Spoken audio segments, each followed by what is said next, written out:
How to access emojis on a Mac.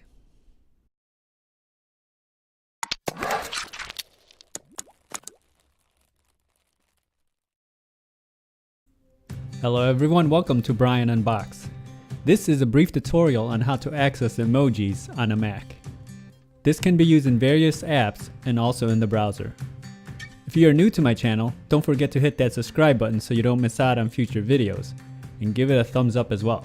So let's take a look. For this example, I will open a text editor.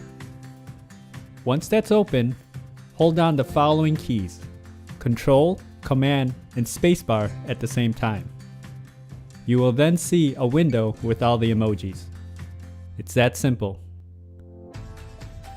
Again, that's Control, Command, and Spacebar at the same time. You can use this feature on many apps like the Notepad, text editor, or in the web browser.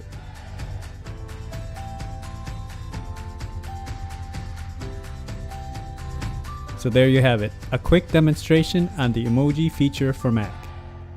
If you liked my video, go ahead and hit that like button, and if you haven't subscribed yet, hit that subscribe button as well. Until next time, this is Brian Unboxed. Take care everyone.